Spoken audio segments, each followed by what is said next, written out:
Welcome to Purpose. I'm your host, Corie Clark. I'm just a normal girl who decided to go for it. I created a thriving business from the ground up without sacrificing my sanity, and I believe that you can do the same. You were created on purpose, for a purpose, and I fully believe you can turn that purpose into profit. Each week, I'm going to bring you practical advice to help you live your life and grow your business on purpose. Hey friend, welcome to another episode of Purpose. I'm your host, Corie Clark, and I am so thankful that you are here today, that you're tuning in, and I am just going to be a little bit candid on today's episode. I don't have like an outline. I have a couple of things that I want to talk about that have been on my heart, and so this is just going to be a little bit different episode, and it's really just to encourage you guys to really live the life that you want to live, whatever that looks like, no matter what other people think, because it's something that's so important. And I wish it's something that I had learned at a younger age. And I don't think I was ever taught not to, but you know, life just happens, and the older you get, the wiser you get.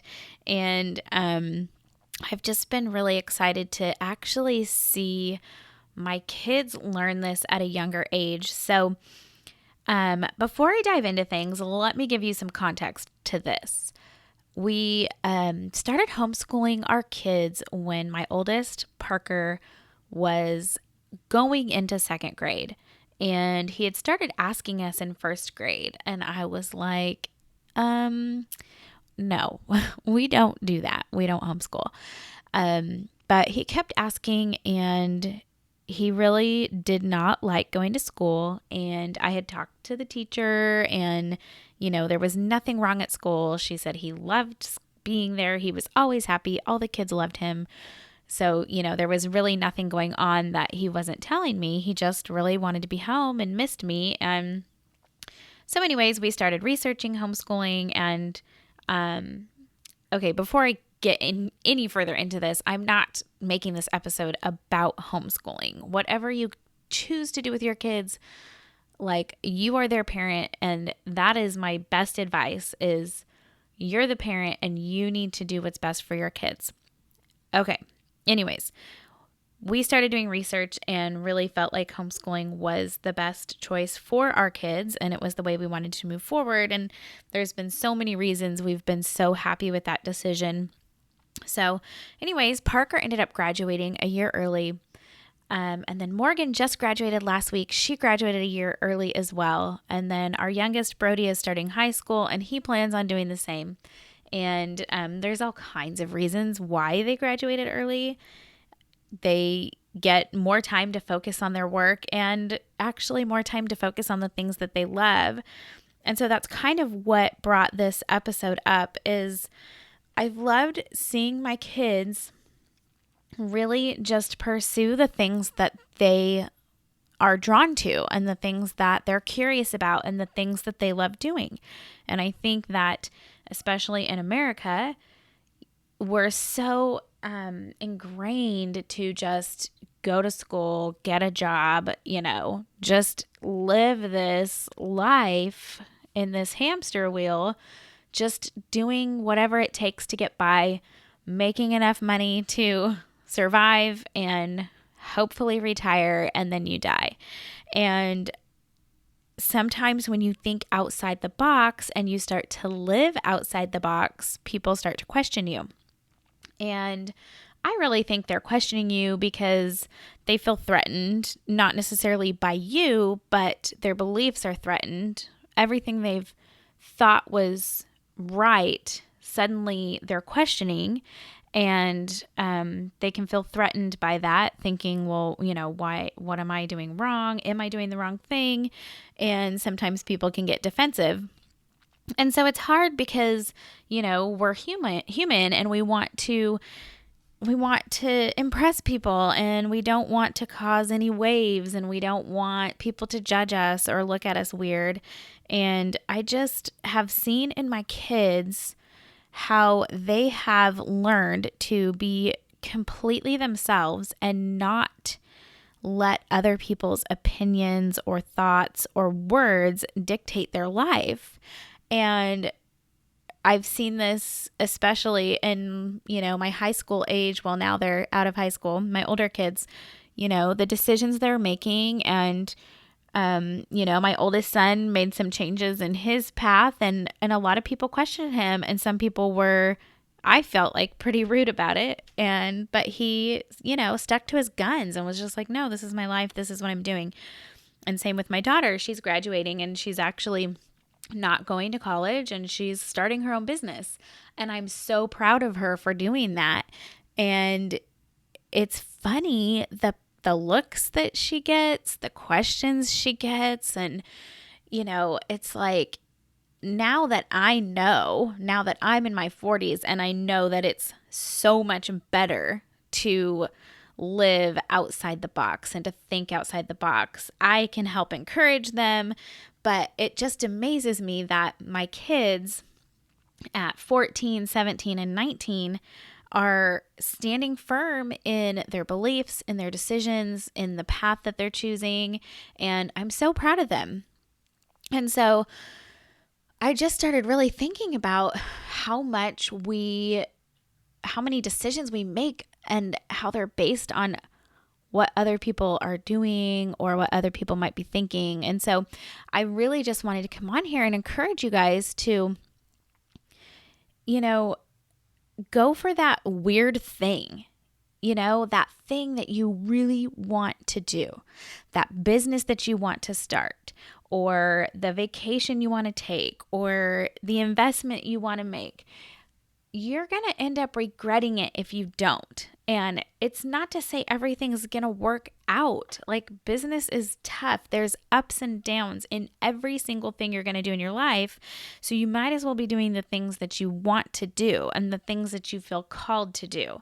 And, when you start to do those things, yes, people are going to think you're weird. But from what I've learned, I would so much rather be the weird one and be happy and know that I'm choosing my life, my family, my business over impressing other people or over fitting in.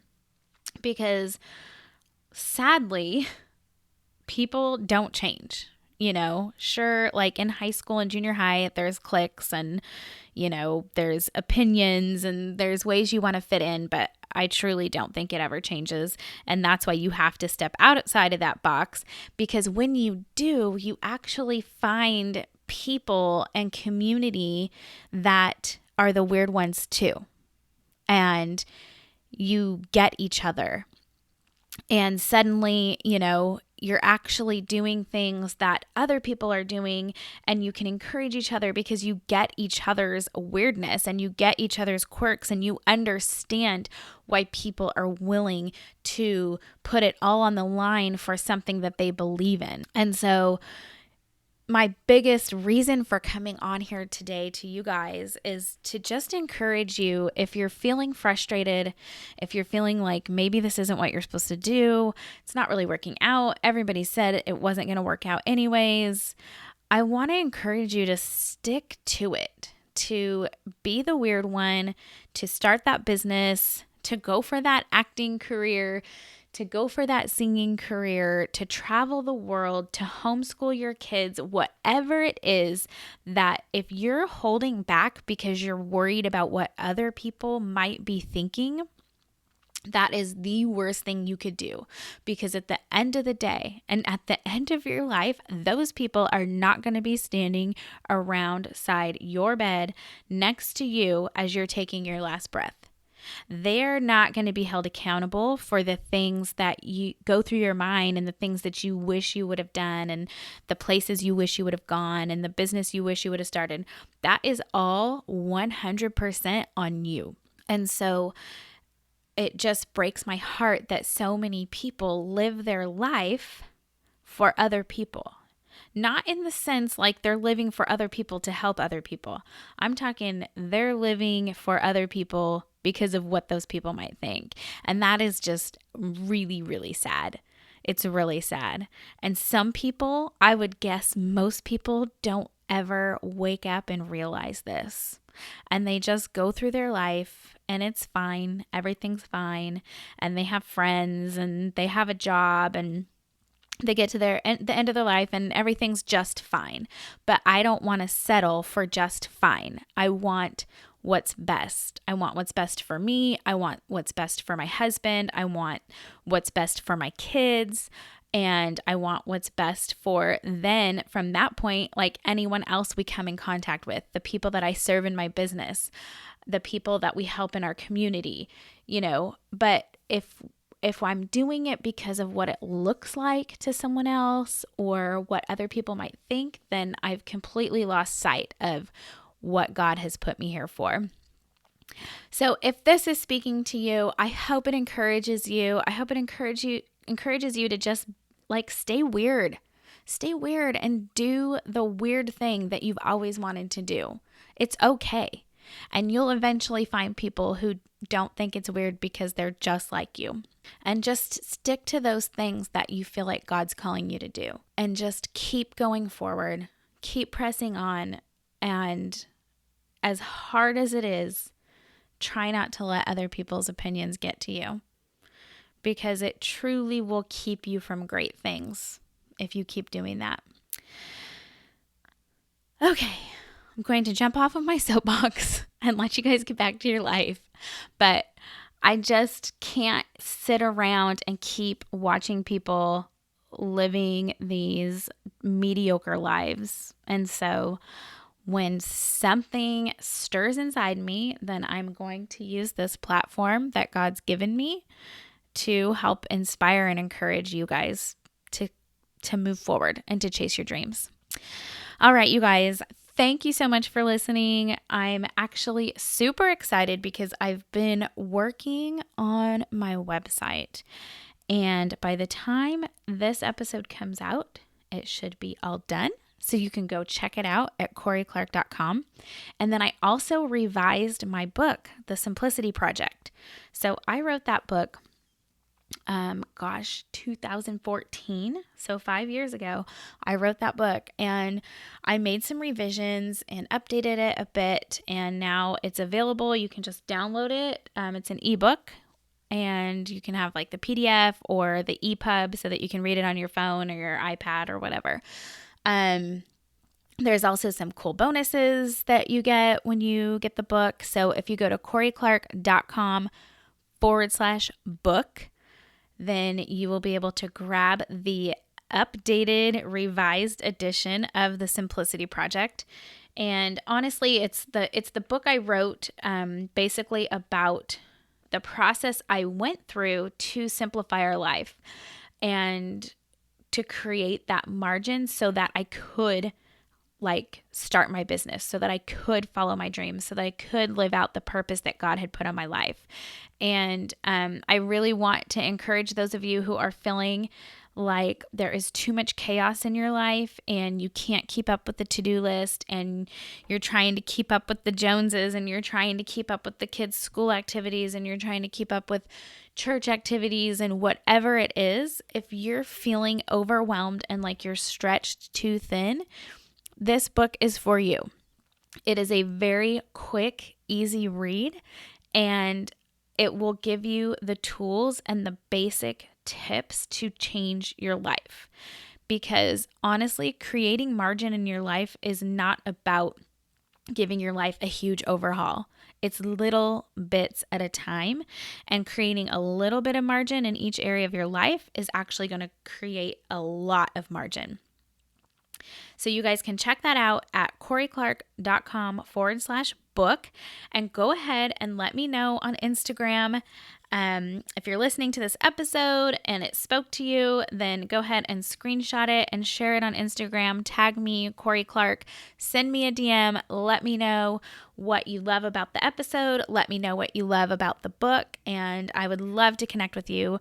It is my favorite place to hang out on Instagram. I'm the one who checks the DMs, not anyone from my team.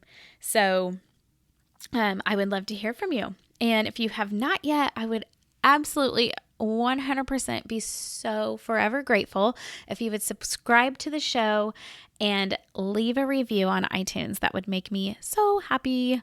Anyways, that's all. And I'm just so excited to be connecting with you guys again and help you on this journey to living a purposeful life. I will see you guys right back here next week on Purpose.